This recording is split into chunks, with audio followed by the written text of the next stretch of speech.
So moving forward with our discussion, we are now going to look at what are the options for the muscle transfer in cases of facial palsy where we have crossed the golden timing period, where we have crossed a year or so and the direct nerve procedures are not possible. So we are going to first discuss about the free functional muscle transfer, for which gracilis is the most used muscle.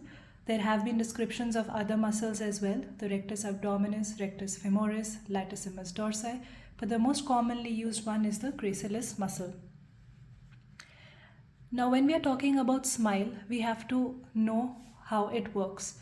So there are 5 elevators of the upper lip and there are 2 depressors of the lower lip. Now it's a fusion of these muscles which work together to help create different types of smiles. Therefore, we have to know which are the muscles that we require and therefore which are the neural inputs that matter to us.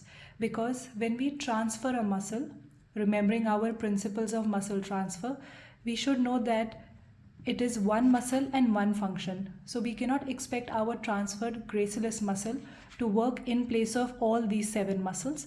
Therefore, we are going to discuss on how to find out which is the nerve branch that we need for our muscle transfer. Therefore, an analysis of the smile by seeing the non-paralyzed site and the vector of the smile, whether the person has a more horizontal vector or a vertical vector of the smile, is it a gummy smile or not. To be able to match and create symmetry, we should analyze the patient well as first. So is this going to be a single stage transfer or a 2-stage transfer? So in cases of the single stage transfer, we have to have the motor input which is already available. So in most of the cases, it is going to be the nerve to the masseter, the accessory nerve or the hypoglossal nerve. Now we can also have the cross contralateral facial nerve with the nerve graft. But the problem in those cases can be that till we wait for this nerve to grow, there may be a denervation atrophy of our transferred muscle. And in those cases, a proper nerve mapping may not be possible. And obviously we have seen as how these nerves do provide good alternatives, but they are usually not our first choice because of the symmetry and the spontaneity of the smile as we have discussed. So what we are going to talk about is the 2-staged free functional gracilis transfer. So in the first stage, we are going to do the cross facial nerve graft. So we take the nerve from the non-paralyzed site, we do the nerve mapping and select those branches which are stimulating the smile. So obviously we are not going to take away all the branches, we have to preserve the smile on the normal side as well. So few of the branches are chosen which are found at the region of the nasolabial area.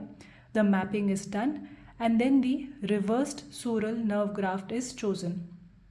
Usually the length of the nerve graft is kept as 10 centimeters and we take that obviously is variable depending on the patient. And then we take the shortest distance possible, which is usually the upper buccal sulcus, so that we have a faster growth of the nerves. So the branches that we are looking for from the normal side are the zygomatic and the buccal branches, which help animate the smile. So once we have done this cross facial nerve graft, usually we wait for a period of 6 months. And only after that period of 6 months is when we are going to harvest our muscle, that is the gracilis.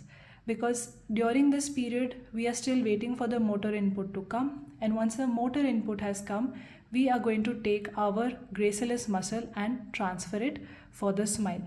So this is the principle of a free functional muscle transfer with the help of the gracilis muscle.